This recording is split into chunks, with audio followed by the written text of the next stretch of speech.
Hi, welcome back if this isn't your first time here.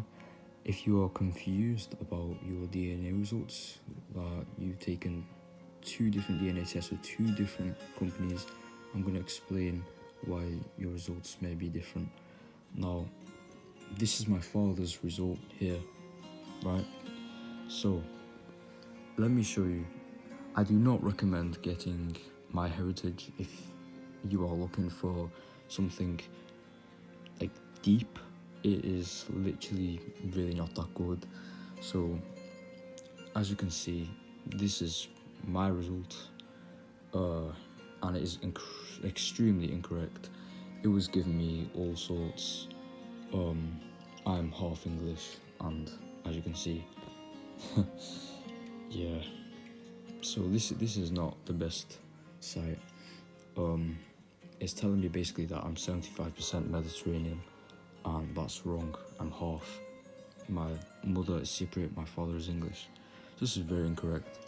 And as you can see from my father's result, we are not the same. I do not have any of his results. Now, that is the first thing I just wanted to show you, that it is incorrect if you're mixed race. So this is my father's side, so obviously I'm gonna trust this.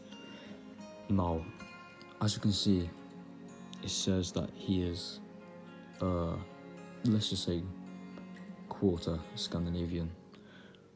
Now, if you watched my previous video, you would see that I am not 12.5%, which is what it should be. I am 3%. Where is it? 3% Sweden and Denmark, and then 1% Norway. That makes 4%. Now, you may not know about this, but if you actually press on the result, it gives you a range. So I'm 3% is what they give me as an estimate, but it can be from 0 to 8%. Now that means if I was the whole 8%, and if we go here, I can be from 0 to 4%. If I was the whole 4%, that's 8 plus 4, 8, 9, 10, 11, 12. That's 12%. See, now that's what I think I really am. I think that I am not 1% Norwegian, I am 4% Norwegian, and I think I'm not 3% Danish and Swedish. I think I'm 8% Swedish and Danish. Now, obviously, there are two different tests, so they're not going to have the same results, but this is a big gap. Being 4% and being 12.5% or something is very different. So my dad's quarter, which makes me 12%. I think that you should just take these tests with a pinch of salt. See, this Welsh, look at this for example. It says that it gives me quarter, but it says from 7 to 26. I think it's personally too high, so I think that they've given me too much Welsh, and that is so if you take a bit of Welsh away from that and replace it with a Scandinavian, that would make a lot more sense. So yeah, I hope that cleared things up. If it didn't, sorry. Hopefully you can find someone else who can help you. But yeah, to be honest with you, I do not recommend getting this test if you're mixed race. To be honest, especially if you're African, because if you look here, it is not very specific. Like if you're from South Africa, what are you gonna get? I mean, because look at that. If you're Malagasy, what are you gonna get? Like, it's just not really a good. It's just really one for fun, to be honest. It's not really accurate whatsoever.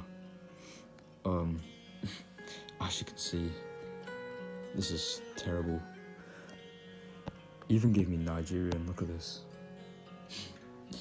So yeah, hope that cleared things up. Thanks for watching. See you in the next video.